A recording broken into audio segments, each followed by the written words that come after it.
Good evening, everyone. My name is David Elwood, and welcome to the John F. Kennedy Jr. Forum here at Harvard Kennedy School.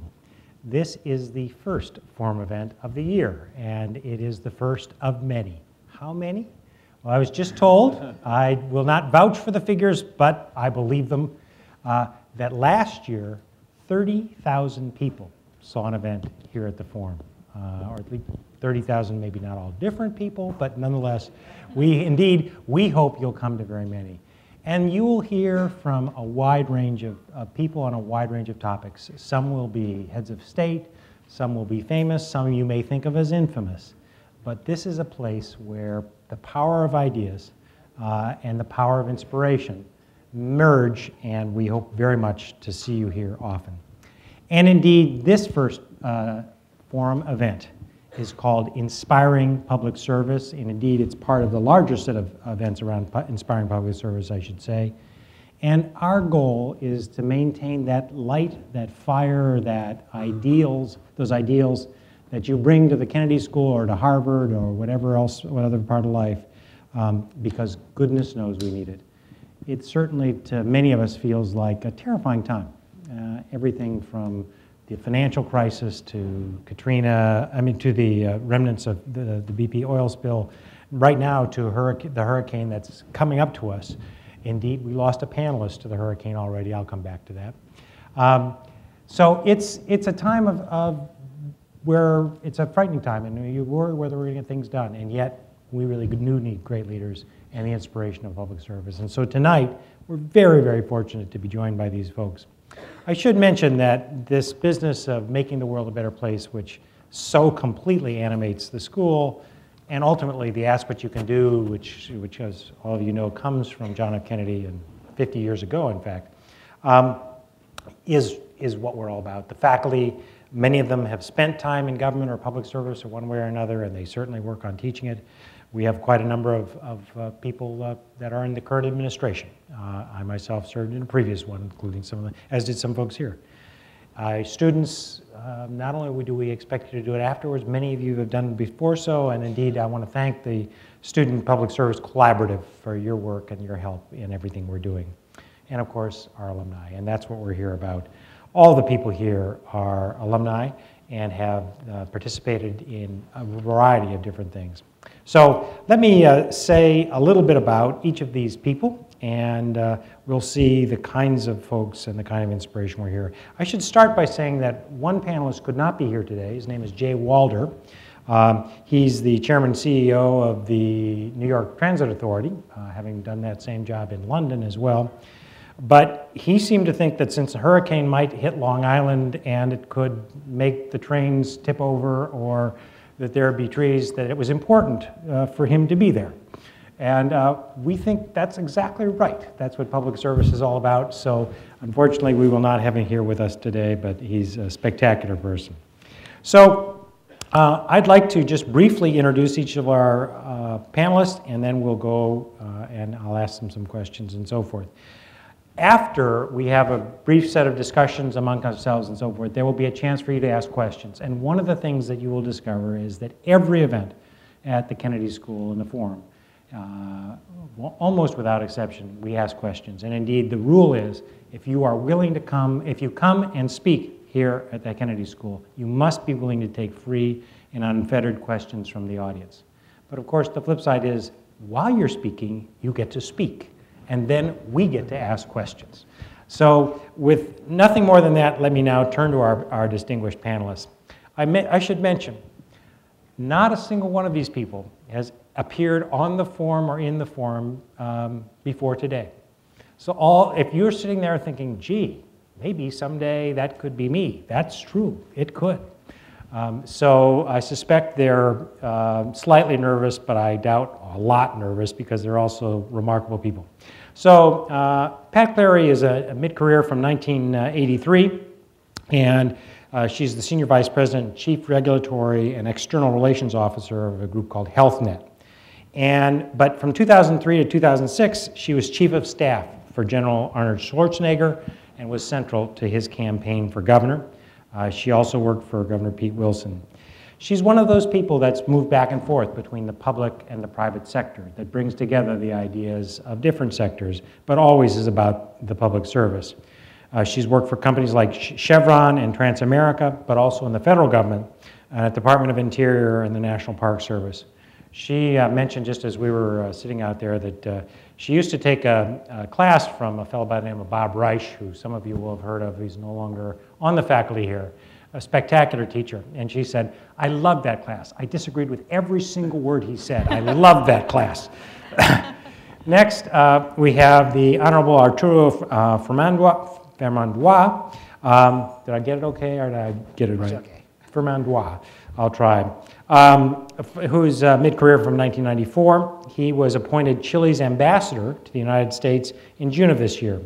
The ambassador is a lawyer who has successfully bridged the worlds of private practice, where he founded his namesake firm, academia, where he's held chairs of constitutional law and applied law at the Law School of Pontificia Universidad Católica, español es horrible, Católica de Chile, and public service is now ambassador here, but also previously advisor to the negotiating team for the North America Free Trade Agreement and other kinds of things. I should mention a couple of quick anecdotes about him. As some of you will discover, some of you who have been here before will know, we have various events that are not your classic forum events. We, in fact, have talent shows and the like. And I think the ambassador probably has appeared more or less on this stage before, because when he was here, he put together a Chilean band which sang a classic Chilean song with 2 guitars, 4 voices, and flute. And he remembers receiving a standing ovation. So it will be hard for him to live up to his great prestige. I should also mention that he mentioned that he's a Mason Fellow, and when he arrived, he thought that this would be an exciting thing, but his English turned out to be not quite as good as he thought it was at the time. So he was he's not just educated, but re-educated about how to write a persuasive essay. And so 6 months after arriving and discovering his English wasn't quite what he hoped for, he received an A+ on a paper. And still remembers the course, the President versus Congress. So welcome, and we're glad to have you here. Next to him is Brigadier General Charles Hooper, MPA 1989. He's presently serving as the Deputy Director of the Strategic Planning and Policy, J5 for the U.S. Pacific Command. General Hooper is a graduate of West Point and has a very distinguished military career, as you can imagine, from an infantry platoon leader to battalion commander. He has led the Army efforts in recruitment and international affairs and several posts in East Asia, most recently and most interestingly, I suspect, as U.S. Defense Attaché to the People's Republic of China. During his time in China, he led the U.S.'s assistance efforts after the devastating 2008 earthquake in Sichuan province. Now, one other thing that you will eventually all discover, and I promise you, all of you will, is that there's a time when we all graduate. And at that time, we all congregate in this huge center part of Harvard Yard, and there are speeches. And there's a speech by an undergraduate, and there's a speech by a graduate student. There's a lot of pomp and circumstance and so forth. It's all very exciting. Well, they're selected on the basis of a very elaborate process, and one speaker is selected from all the professional schools. Well, General Hooper was as Hoop as he was called back then, I think. I don't know that anyone's allowed to call him that now. But he was the vice president of the Kennedy School Student Government, and he won the Don Price Award for Academic Excellence in Public Service. But really, what he was really great is he was the first Kennedy School student ever to give the graduate oration at the 1989 commencement. Now, I don't know whether he actually received a standing ovation on that occasion, but it was spectacular. And he said to us that West Point was his Sparta, the Kennedy School was my Athens. Great lines. I can see how you might get orator awards. Finally, Jamal Simmons, who's an MPP of 1998, someone you may recognize from his various television appearances and the like. He's a principal at the Robin Group. Is it Robin or Rabin? Rabin, I apologize. And a frequent media contributor. Jamal's advised the Democratic National Committee, specifically during the 2008 campaign of President Barack Obama. He was Chief of Staff to Representative Carolyn Cheeks Kilpatrick, Senior Advisor to Max Cleland, Senator Max Cleland, and a political appointee during the Clinton administration. He's noted that some of his closest friends are former classmates from the Kennedy School, and some of whom he met on the first day at a pub crawl. So the key thing to remember, the insight from his career, is spend as much time in bars as possible, and then you can be really very successful. With that, I'm going to sit down and start asking questions. But again, would you please join me in a big round of applause for our extraordinary panel.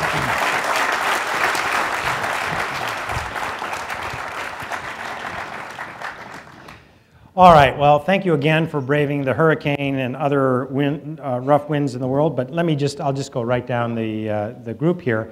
And Pat, let me start with you, but I'd like to ask all of you just to say a couple of words about what led you to public service in the first place. Was this something that was obvious from the start? Was it in your family? Was there some person or inspiration? What led you to where you are now? Yeah, that's an interesting question. Mine was a little bit more haphazard, I would say. I got out of undergraduate school, had no idea what I was going to do, where I was going to live, but I knew I wasn't going to go live with my parents again. So my older brother was working in Washington in the Nixon administration. I'm older than I look. And I thought I'd go live with him. And his mission was to get me out of his house as quickly as he could because he had to put me up for a while. And so he got me a job in the, I was like a volunteer, but it was enough for my parents to give me a little bit of support. So I actually ended up being a Republican because my brother was working for a Republican administration. Both of my parents are Democrats. And so I started volunteering in the Nixon administration. How did dinner table conversation go then? Was it hilarious. My parents felt like they had failed somewhere miserably because there are 4 of us and 3 of us are Republicans. Yeah. Jamal may agree with them. I don't know. Yeah. So you never know. I mean, mine was, I needed a job. I needed to find a place to live. And once I got started in it, I almost couldn't stop. I'd find a job that I thought, I'm too young to have this much authority, or I don't know enough to do what I'm doing right now. And you find yourself growing and growing and growing. And that's, to me, the best part of the public sector. That's great. Ambassador? How did you start? What led you to the public service? Formally, I started the public service 3 months ago, so it's a very short time. I was took by surprise on being appointed ambassador. But one of the jokes here at the Kennedy School was that I was to be an ambassador. So they called me, friends told me, call me ambassador. But as a joke, 15 years ago, I never thought that I would become an ambassador a certain day. But I kept an idea of public interest. And that's the reason why I chose this school and not the law school. I was admitted there. And I took some courses, cross-registering.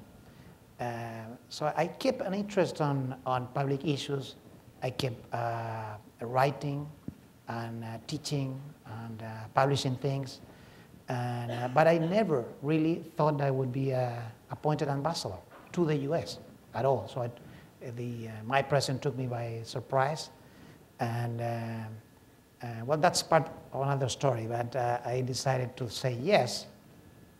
And I'm here. But formally, I'm not the person entitled to give lessons of public service, but probably on how a normal, a regular citizen can become a public servant by surprise. But you're selling, you did come to the Kennedy School, and that yes. Presumably the public interest has been central to everything you've done sort of throughout your career. And was that something that was in your family, or were there some personal, and why do you care so much about the public interest? Well, 15 years ago, 20 years ago, in my country, Chile, we really wanted to move forward the country, to get a better consensus on how to become a developed country quicker, on how to get an institutional framework, and how to improve education. And so from the constitutional law perspective, I kept this idea of being thinking on public issues. And I kept that idea. I chose the Kennedy School. And then when I was back to Chile, I was offered a corporate law position in 3 large firms. So that was my first, moment of decision. And because I could make some good money, and I said, if I take this way, probably I'm going to end up being a corporate lawyer, very respectable, but I am going to forget this idea of serving or teaching or publishing art. And decided not. And I stayed as a very young junior lawyer at a bank, and then I founded my law firm. So I kept, this idea of being concerned about public service. General? I guess I came to public service fairly naturally because my parents were public servants. My dad was a New York City fireman, and my mom was a teacher. My aunts were teachers, and the men in our family were policemen or firemen or teachers, and so there was a culture of public service, and there was a culture of contributing to make things better. And of course, I grew up during the 60s and 70s.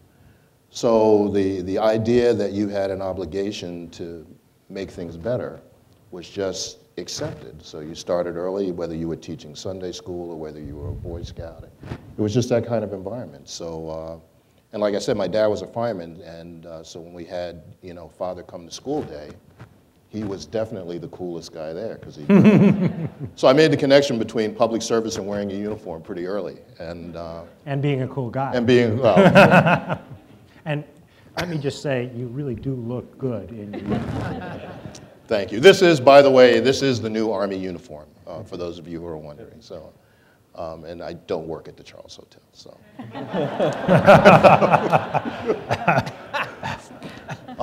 But no, so that was the culture, and so I knew very early that, and all the people I read about were public servants that were making the world better. And so I knew really early that that's really what I wanted to do. I wanted to be a part of that larger issue. What led you to the Kennedy School?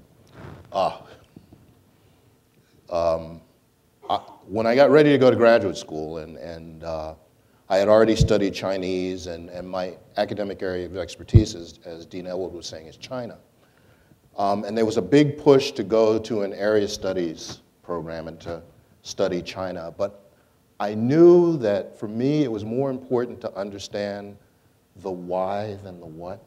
I wanted to know how policy was formulated, and I wanted to learn how to do it well. And as I started looking at schools, and it became very clear that the Kennedy School was the best place to learn the how. And so the Army gave me a list of 5 schools to apply to, and this was one of them. And I applied to all 5 schools, and all of the other 4 acceptances came in first. And I didn't even open them. I just put them on the piano. And the next one came, and I put it on the piano. And the next one came, and I put it on the piano. And my wife said, "Are you going to open those letters?" And I said, "I'm waiting for the one." And then finally, last, as I'm sure you all can relate to, the last acceptance that came was the one from the Kennedy School. And I'll say this quickly, and I knew I had made the right decision. And I walked in here today, and I first walked in that door almost 23 years ago. And I felt that same energy when I walked in the door today that I felt 23 years ago. Seeing all you guys scrambling around. Scrambling around has been going on here for time immemorial. So, and so I just knew when I walked through those doors the first time that I was going to learn I was going to learn how sausage is made, and that's what I wanted to learn. How is the sausage made? So. That's great. Jamal. So I sort of came to this, it's a little bit of the family business. My grandfather had been a lawyer in Detroit in the 30s and was really involved in the union movement back then, and you know, got into some trouble, I think, doing that, like a lot of people did. And then my Where dad. was that? Where was he organizer? He was organizing, he was trying to integrate the UAW with African Americans back in the 30s and 40s. Ultimately got called before the House Un-American Activities Committee for his activity. And it's actually a great story. He and George Crockett and Coleman Young, who ultimately became the mayor of the city, were all called together in the same day. And when they went before the committee, their strategy was every time they were asked a question about an American activity, they would say, if you want to talk about un-American activity, we're happy to talk about the lynching of black people in the South. And so for every time they were asked this question about what they were doing with unions, they would say, well, that's interesting, but we'll tell you, last year there were so many African-American black people lynched in the South. And so over time, they got so frustrated with this group, this three of them, they kicked them all out. So they ultimately didn't have to pay a formal price for it, but it cost them socially. And then my dad was sort of involved in politics, and I remember once I was a teenager and my best friend and I got in trouble chasing behind some girls or something. We were out too late. My dad must be here someplace. and the punishment was that we had to go, I had to go every day after school. I had to go down to his office. He was working at a campaign at the time. I had to go down to his office and volunteer, which is really kind of one of my first campaign experiences, and it sort of got hooked. But the real challenge for me came when I was here. After I had been here for a while, I knew a bunch of people who had finished school, not only here but other places, and they were in New York. It was the 90s. A lot of them ended up in New York in the 90s. They ended up going into business and banking. And so I was thinking, well, I've been doing this public service career. I'd already been in the Clinton administration a few years, and I've been here. And I was thinking, well, maybe I want to go off and do banking. So the summer of my second year, I decided to go to, I interviewed this job for Citibank in their global trade finance group. And that was kind of my concentration when I was here, was that sort of stuff. And so I go to this interview, and the guy who's conducting the interview is a Bain Consulting. He had just come out of Bain Consulting, and he was running this group at Citibank. And so he says, well, I'm going to ask you a case. And you have to sit here and tell me how the bank should decide to go into residential mortgages in China. And so, you know, he'd been a consultant. I'm not sure how many of you either have been consultants or know them, but you know, they use a lot of the whiteboard and their Venn diagrams and inverted pyramids and arrows and whatnot. So he sits there and he looks at me and he says, so I want to talk to you. I want you to give me the answer, and here's a magic marker. Feel free to use the whiteboard. So I'd already been through a bunch of classes here at the Kennedy School. I had my econ and my finance. I had a really good idea about what the answer to this question was, but I'm holding this magic marker in my hand and I'm thinking, I have no idea what I'm supposed to say. I have nothing. It's completely blank. So what feels like minutes to me, hopefully it wasn't that long, and then finally this voice sort of appears and it says, put down the magic marker. So I put the magic marker down and I just started talking to him, and I kind of started walking him through the finance issues and the economic issues, and then we started talking about the politics, and I'd been in the trade office of the White House, and so I started talking about repatriation of funds and all sorts of stuff. So I started talking, I'm having a good time. He picks up the magic marker. Now he's drawing circles and arrows and Venn diagrams. And so I'm talking, he's drawing, we're having this really good conversation. He offers me this job. I do it, I hate it. I decided at that point I'm never going back to banking. But the point of the story that I learned then was that I had to sort of do the things the way that I wanted to do them, and that even though I had all these friends that were doing this interesting stuff, my calling was really more in the public sector and public service. And so when I finished here, I kind of went back to that work. But it was, there was one moment where I wavered. So one bad summer in New York led to a lifetime, I think, of doing what I was supposed to do. Oh, that's great. I didn't know, do either one of you want to say a word or two about what led you to the Kennedy School? We can come, I mean, you've already mentioned, so let me maybe instead ask this. You've all each done various sorts of things to advance the public interest. Some in the public sector, some in politics, again, diplomacy and the like. Is there a moment that stands out for you as a moment when you were especially proud of what you're doing? You said, wow, that's why I'm here. That's what I'm doing. It could be as recently as last night, or as long ago as a lifetime. But is there a moment, and just anything, I don't know. Ambassador, you were actually telling me about something just recent, just a minute ago. Yeah.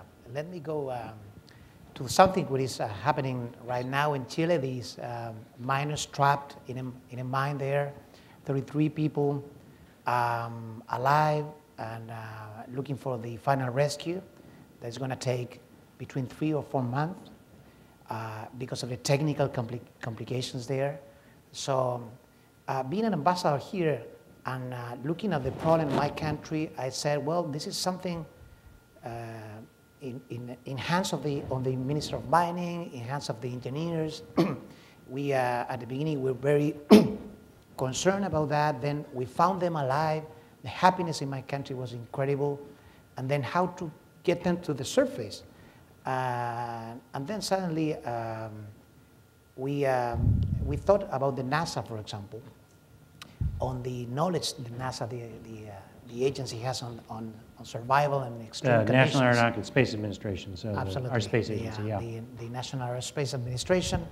And we coordinated something with the Minister of Health and the Minister of Mining, and then I was there with the NASA administrator, and we put a team and sent to Chile 4 very qualified people, very capable professionals to help on the psychological assistance. And that makes you feeling good in terms of helping a real problem. That's something new for me in terms of a common goal from the government. Then I received a call yesterday that there was a machine supposed to cut in half the time, the waiting period for taking them to the surface. And the machine was in Pennsylvania, then moving to Pennsylvania, calling the people, putting a plane, so helping how to rescue them quicker. That's something that, it's a feeling that you really have, in my case, for the first time. Because you feel something that is in the private sector you don't, which is belonging to a large team with a common goal. It's a large amount of people, depending on the size of the government, that goes supposedly for the same goal. And in this case, it's obvious the same goal, which is rescue the miners, the trapped miners. So a special moment for me just these days. That's great. From mine's a little more policy oriented, and it's sort of it's over time to see how something you worked on worked. You know, we all work on things that don't work, and you know, we redo it and we switch it and we change it and we amend it, and that's what government is. But every now and then you actually work on something and you can see it over a lot of years and it still works. And so in the early 90s, the White House had signed a bill that Congress passed for health insurance for low-income children. It's the state S-CHIP program.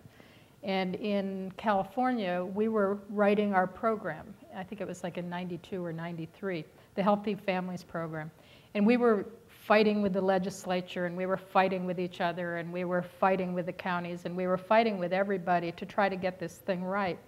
And we finally, after months of negotiations, actually finished the Healthy Families Program. And that was in 93. So I left. Many years later, I came back and I was Governor Schwarzenegger's chief of staff, and so you go and you assess all the programs and see which ones you want to change, and I kind of was curious how that worked, and it actually still is in its original form. The only thing they changed was they made the application easier. That to me is a minor tweak. And then now I work for a health insurance company that is a Medicaid provider, and so now I deal with the same program this many years later, and it still works. And it actually is one of those, you know, it sounds small, but when you actually can make a policy in the 90s that is still active and working, and you think about how many people have benefited from that particular program, and it just makes you feel good about public service. Yeah, that's great. Jim? A lot of moments over the course of a career where you really feel like you made a difference. I guess the one that sticks out most in my mind was in May of 2008 when they had the devastating earthquake in China in Sichuan province. And it ended up being 76, 80,000 people killed. But as a soldier, you spend a great deal of your time contemplating the unthinkable, planning for the unthinkable, executing the unthinkable. But here was an opportunity and also spending time contemplating those areas where China and the United States have converging interest and cooperate, and sometimes those areas where they don't. Well, here was an opportunity for cooperation and an opportunity to cooperate with my Chinese military counterparts and to cooperate in the interagency, quite honestly. And the fact that we were able to very quickly coordinate both within our own government and also with the Chinese government and the Chinese military to determine what was necessary for the victims of the earthquake, and that we were able to get it to them quickly. And I remember standing out on the tarmac at Chengdu Airport, and we were able to fly in within less than 36 hours. We were able to fly in 2 C-17s full of humanitarian assistance aid. It happened actually very quickly. And I remember standing there on that tarmac, watching those planes land and cooperating with my Chinese counterparts and thinking, this is how we can cooperate to help people when we need to. And at that point, all of the contentious issues that might have been deliberating had all disappeared. And we were there working together to help people. And that was one of those moments as I was standing out there and those ramps came down and we were delivering those people much needed aid that was one of those you feel real good about what you do moments. So that was mine. Perfect. Jamal? I don't know how many of you remember, but early in 2008, Michelle Obama was really criticized for saying one day that this campaign was the first time in her life that she felt proud of her country and politically. And so a lot of the pundits sort of started going after her. And I was on CNN that night, and I remember listening to this conversation that was taking place around me about, why was she wasn't proud of this, she wasn't proud of that. They were really sort of starting to question patriotism. A lot of people started to get involved. I think about it as an African American. You learn American history. There's always the flip side to American history when you learn it. So you're proud of the founding fathers, but they were slave owners, so it wasn't exactly your liberation that they were fighting for. Or you're proud of what happened in World War II, but the people came home and they were still being segregated against. So there's always the but moment. And to have this woman sort of questioned about her patriotism, which made me remember and think about, and I said it on air, that black people should never have to apologize for our patriotism. I can't think of another group of people in this country who love America more. We loved America when America didn't love us back. We constantly showed up and we constantly did everything that was asked of us in every way possible. And so you flash forward to the night that Barack Obama is elected president, and I'm standing in Tampa, Florida. I'd been in Tampa for the last couple of weeks after months of arguing on television and all over the country, traveling, doing events. And I'm standing in Tampa, and you watch the screen, and Barack Obama was elected president. And I thought at that moment I was going to cry, because everyone was crying around me, and it seemed appropriate to cry. But I didn't cry. For some reason, I didn't cry. But the next morning, I remember I went to sleep in the hotel that night, and I woke up the next morning, and I turned on the television, and there was a scene of a bunch of soldiers, and they were in Iraq, and they were watching the election. And they showed these African-American soldiers sort of sitting there watching Barack Obama to give his acceptance speech. And there was something inside of me that thought about these people who had volunteered to serve their country, to go out every day, put their life in harm's way, and serve their country. And what must it have meant this morning for them to sit and watch a person who looked like them and to have this sort of celebrated moment of America where there was no but. There was no flip side to it that you had to sort of try to explain away or ignore, but we could all sort of celebrate it together. And it was at that moment that I think I wept like a baby, and I knew that I had done something really good. That's great. It's a time when there's a lot of discouragement with government and with the question of whether we can handle the hard problems and the like. Has there been a moment for any or all of you in your careers where you just got unbelievably discouraged? What's this? Why am I putting up with all this stuff and so forth? Well, describe that moment and describe how you got past it. What kept you going? Tough question. Got any?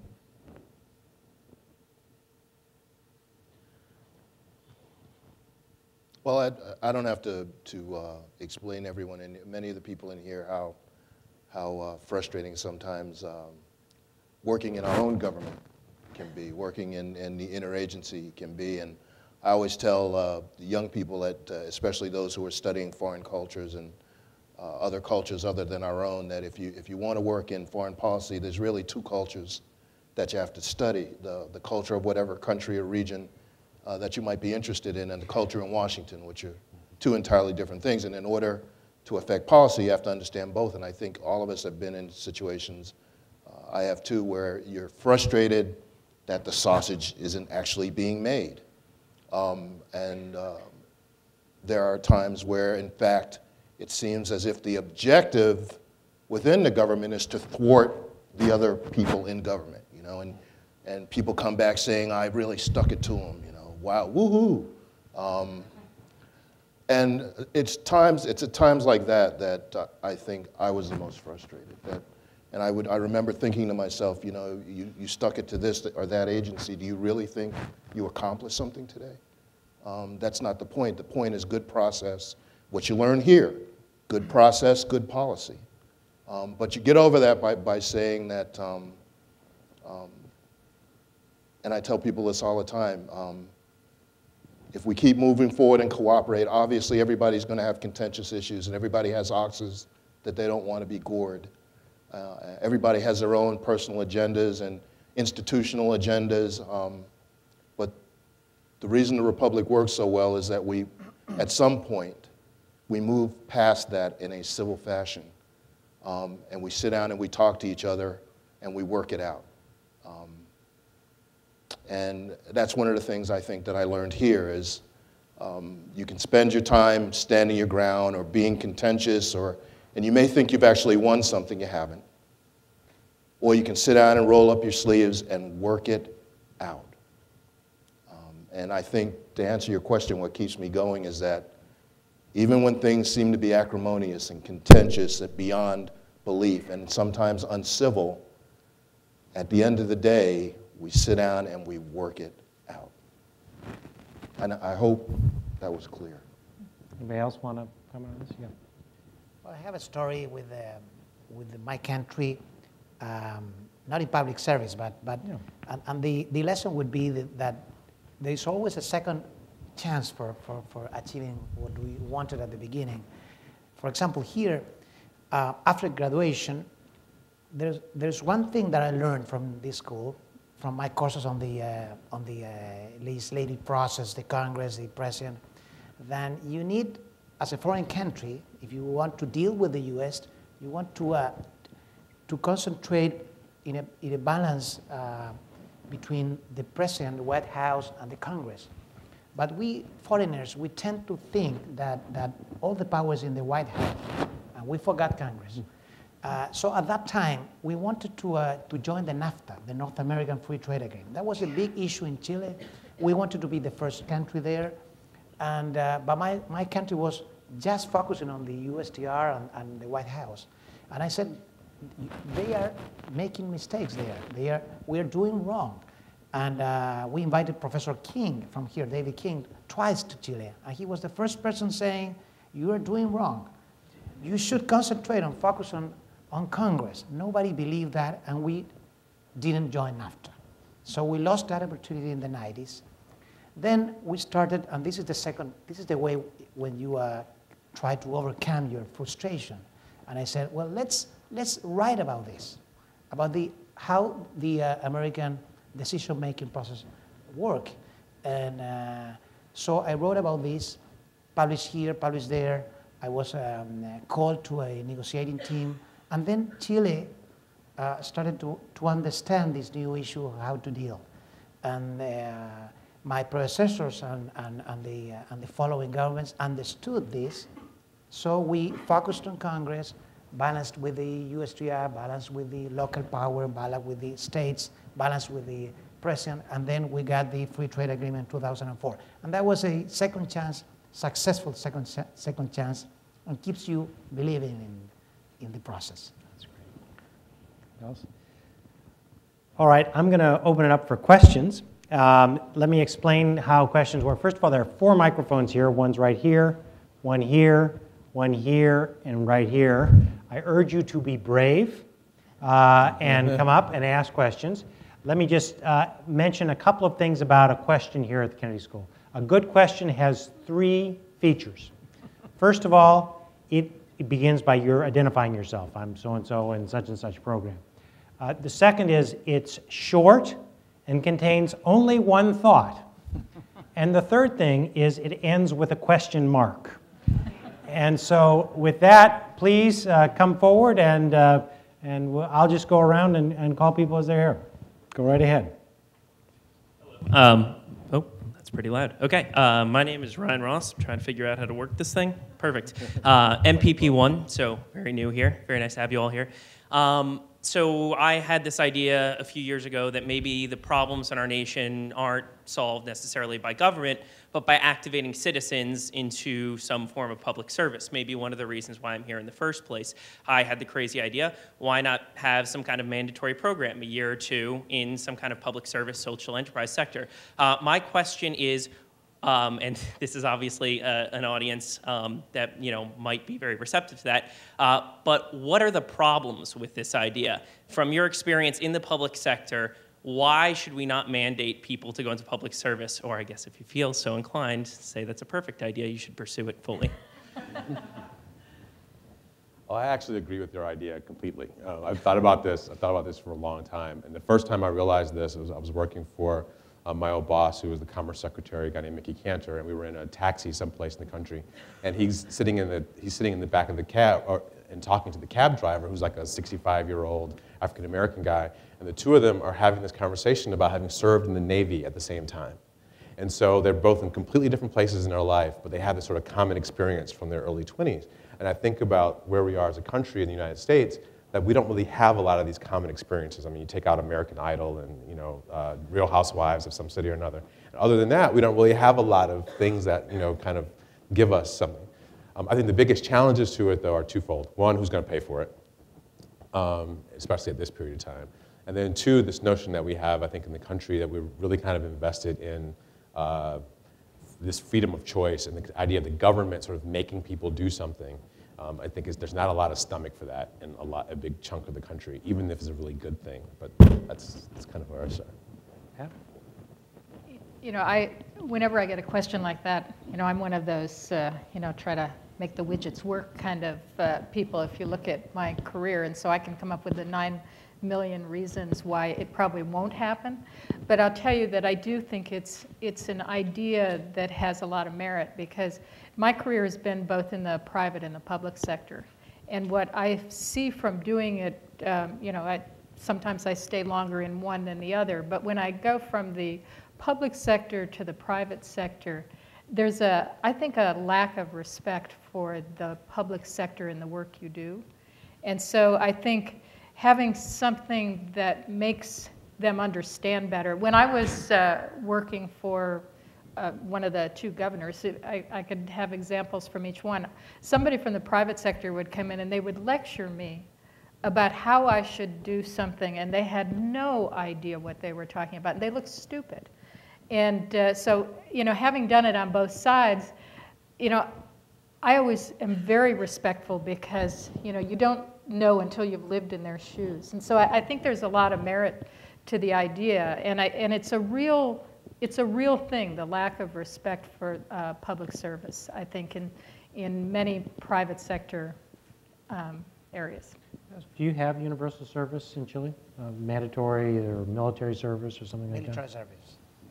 Kind of mandatory. But let me go to what you recently said in terms of the prestige of the public sector. There is a trend in my country, in Chile, where the public service is getting more and more prestige in terms of people capable to solve problems. there's little space in our country to bring, a romantic thought or romantic adventure when you need to solve a problem. So, and public servants, public agencies are getting more effective in administrating the people's need. So the prestige of the public sector is getting higher because of the people demanding more effectiveness and of officers bringing more effectiveness to their work. So it's a kind of probably a different approach, slightly a different approach to what you said in terms of from an international perspective. We are trying to get to become a developed country. We don't have too much time. We need to reduce poverty. We need to regain growth. So if you have a public person there, you really ask him to deliver. And then because in the case of Chile, we have done a good work there, there is a more prestige on public service. I just want to be clear, I don't think that's universal military service. No, I understood. He didn't mean that. Okay, great. But I assume military service could be one element of that. Yeah. Right over here. Brian, and I'm on the staff at Kennedy School. And I guess my question is more on the military side of things. You talked about as much diplomacy as you did about any military service. So where and how can the military make greater inroads in that? Because those are the greatest the stories that get the most lead time out of Afghanistan are those where there might have been a failure in sort of diplomacy. So could you speak to that and what lessons you've learned here that you've applied in those diplomatic situations in your role? Well, I think that, and in fact, there's a debate going on now in the military about how to prepare people better. I think that 7 years of war now has led us to the conclusion, and we see it every day, that there must be a broader understanding of diplomacy and governance within the entire force. We talk in the military about strategic corporals, that, somebody, a lieutenant or a relatively junior-ranking person is in a village or in Najif or in somewhere, and he's running the village or he's dealing with the elders, and all of a sudden somebody from CNN sticks a microphone in his face, or something he says or does has profound strategic implications. And I think that the military has recognized that this is important. Now, I'm a classic example of that, and I certainly I don't mean to compare myself in any way to General Petraeus, but he is an example of, and he's often cited as an example of an individual who got his PhD at Princeton, and I came here to the Kennedy School. I think, to answer your question, that the solution lies in education, in educating a force, and increasingly in 21st century warfare and in the application of American military power. We must have a greater understanding of the cultural issues and the dynamics that are. But the answer to your question is that the solution lies in education. And we are making greater efforts to train and educate our soldiers to be soldier statesmen, essentially. To determine which, you don't have to kick down every door. Some doors you just knock on and say hello. And I think we're getting much better at that. And we've learned that from our 7 years at war. So I think it is getting better, and I think we are taking the steps we need to educate everyone. And there is diplomacy involved, very much so. So I hope that answered your question. Let me give one quick anecdote about this very topic. As many of you will know, General Petraeus, various times been the head of U.S. operations in Iraq and Afghanistan, or the whole region, CENTCOM. But he was pointed to as the person most importantly responsible for a new counterinsurgency manual coin that was focused on a very different strategy. But what's less well known is that was done in very close collaboration with a number of people, particularly Sarah Sewell. Sarah Sewell was for a while the head of our Center for Human Rights here. She's still here. And the two of them, and she was involved in this. You'd think, gee, human rights person working with a general in the middle of a military action. But her whole view was you got to focus on civilians. That's the key to winning a war. It's the civilians who you win. They're the ones that can, especially in an insurgency, they're the ones that can tell you who are the bad guys and who are not and so forth. And so the two of them work together from these two very different angles. And I think what's come from that is something that's better for the military and better for the country and hopefully better for the country, the United States as well. So I think those kinds of collaborations, and I'm sure there were plenty of times that they didn't see eye to eye, but that's the kind of activity that I think is just so vital. It's the business government kind of stuff that you were talking about, but others as well. So a couple more questions, go ahead. May I say something real quick? Sure. And it's real quick, and it goes back to this issue as well. First step, all of you in here, real quick story. A couple months ago, I traveled to Singapore, and I traveled with the Undersecretary of Defense, and I'm sitting across the table from her Singapore counterpart. And we're looking at each other, and we look down at each other's bios, and it takes us 10 seconds to figure out we're Kennedy School classmates. Okay? You know, he looks at mine, and I look at his, and the point is, guys, if the American, get to know your Mason Fellow and foreign classmates, okay? And Mason Fellows, because we tend to travel in tribes in the Kennedy School. There's a national security tribe and the urban planning tribe, and get to know these people, because if you go into public policy, especially if you go into foreign policy, you will see these people again. That's all. I'm sorry. Yeah, I agree. Get to know them and like be nice to each other too. So I guess I don't know where I'm. Right over here, I guess.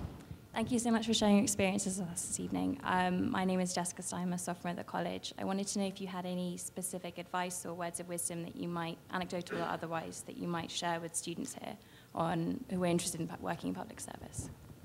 So any general advice, either how I would make two parts. How do you take advantage of this experience, but also how to get involved with public service.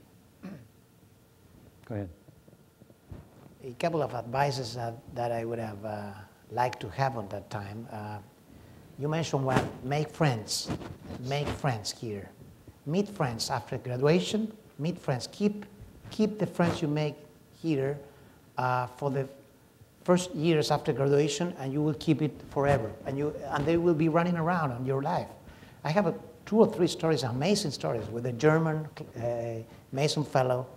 5 years after graduation, he invited me to, he called me and said, do you teach? Yes. What do you teach? Constitutional law. Do you believe in the rule of law?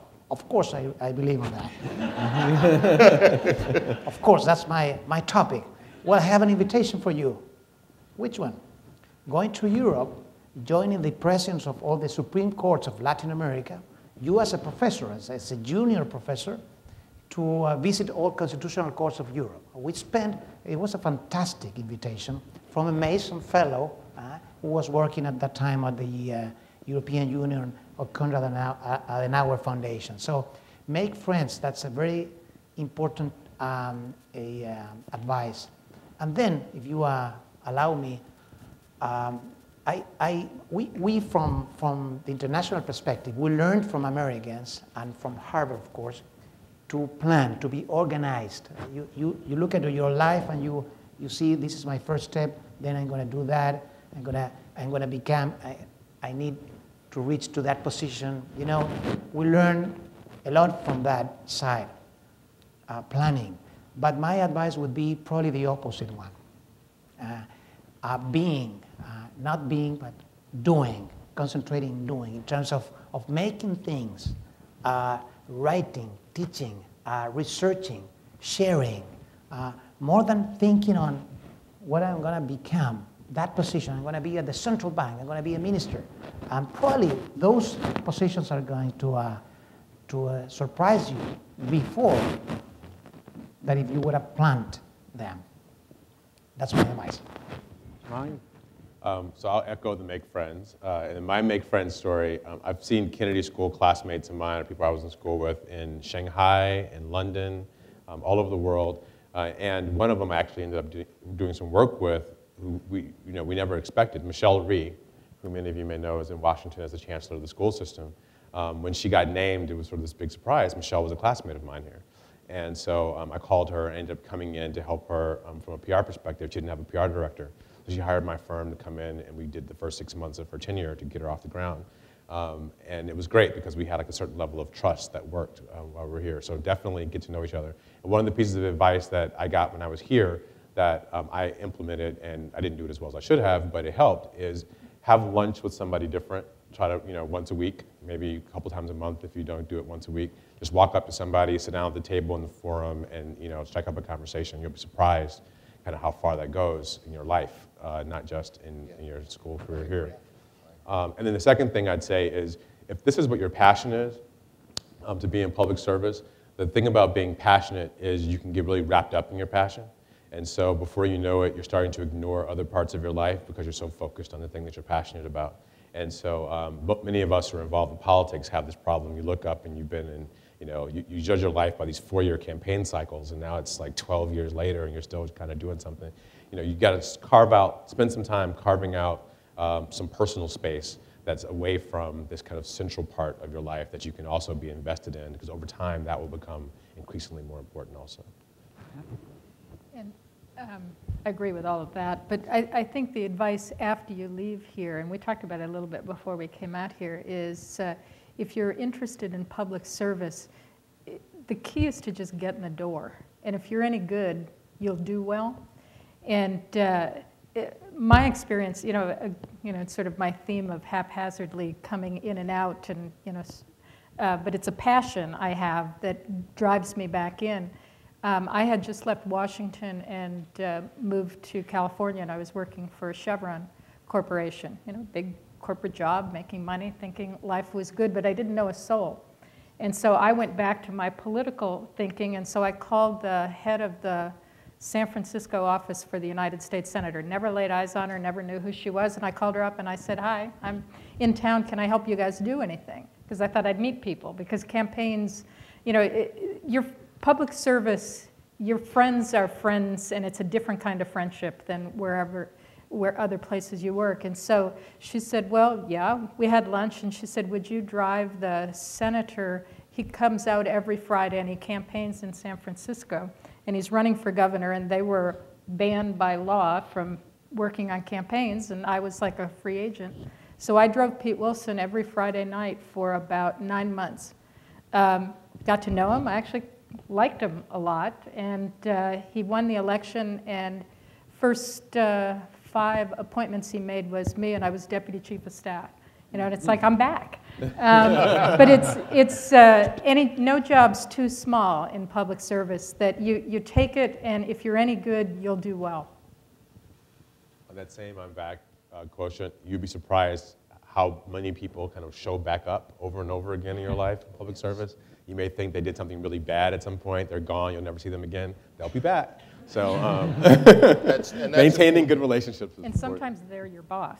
And sometimes you're their boss, it changes. And treating people with respect, dealing with people as honestly as possible, and as straightforward as possible. And you can disagree, and you can even contentiously disagree, but not being acrimonious or mean about it, that will take you a long way. People may disagree with you, but they'll respect you. And then my last point is keep a sense of humor. Because somebody told me a long time ago about policy and process that this doesn't just seem funny, it is funny. That's a great line. I'm afraid this is going to have to be the last question. Hi. I don't know if you noticed, I'm Carly. I'm also an MPP1, so second day of class. And my question is that yesterday, I think the Washington Post had an article that said that we've recently dropped to 86th in the international community in the number of women in our political system. And I was wondering what you think it will take to get more women in political office, and also Ambassador, if you have any insight from the campaign of President Bachelet from a few years ago. Did you understand the question? I didn't hear the question about the president. So the question was, we started with the concern that the United States has dropped to 86th in the fraction of women that are in political office or whatever. And so one question is, what would it take to do better? And the second, the question particularly addressed to you is, are there any insights from President Bachelet's successful campaign in Chile? So. I'm a little surprised that elected office women. I didn't realize we're going down. I think California, maybe where I live, may be a slight aberration because it's mostly women. Both of our Senators. Yeah, Senate and gubernatorial candidates on the Republican side are women, and I'm surprised by that, so I don't. What I can tell you from the Chilean perspective is that we believe that the participation of women in politics is a matter of many things. One of them is education, in terms of more and more women with good access to education, which wasn't that way in the past in Chile. And then in the labor side, laws that incentive women to enter into the labor side and also into politics. President Bachelet was an extraordinary example of what women can achieve. He was elected. He was an extraordinary support from the people at the end of his mandate, and we think that she really crossed a line in terms of moving forward a country that wasn't familiarized with women in top positions. But we need to make progress on that. She made an incredible step on that. Other countries are following in terms of more Latin American women entering into politics. And these examples are also with education, with incentives, with laws, and with a wide public debate that starts on families even. That telling and inviting your daughters to become involved and concerned about the country. One thing that I've seen in politics is, well, first of all, there's also a story today in USA Today about how women in their 20s are making more money than men in their 20s. And I think you're also starting to see, if you look around, probably in your class, and also if you go over to the law school and other places, you're starting to see, this real parity in women who are being educated, particularly in this generation. So I think part of that is about masses of numbers. It's also going to be something about the money, right? Because it takes money to run for office. And so you've got all these women who are going to be in class together, who are all going to be making money together, who are all going to be they're going to be friends from having drink together. And they're going to be able to kind of rely upon each other and their male counterparts to help them in their political careers. I was in the House when Nancy Pelosi first started running for leadership. And the thing that was so impressive about her when she started running was that it was very old school. I mean, you would not, it was feminine in the sense that she was, and that she had a cohort of women who really she trusted and who were around her, but she did favors for people, she helped people raise money, she went to your district and helped you campaign. If she couldn't help you campaign, she would find somebody else that would go into your district because they didn't like her there, but somebody else they would like. And so by the time she actually ran for leadership, there really was no question. It was a tough campaign for her, but she had built such a big reputation and had done so much for so many people that the path wasn't as hard as it probably looked. So I do think as more women get involved, and more women push, you'll start to see more women take some of these offices. And we may actually just be suffering through a little bit of an aberration, because at the same time where we're losing people like Senator Murkowski, you look at California, you look at a bunch of these other states, a lot of Republican women now who are running, which we haven't seen before. Most of the women in the Congress are Democrats. You're starting to see more Republican women who are starting to come forward. So I would just say I still think it's a great question. And we have something called the Women in Public Policy Program, and they have a program called From Harvard Square to the Oval Office, Let You Be the First, or whatever from here. But in any case, I want to thank our panel for just an outstanding and inspirational evening.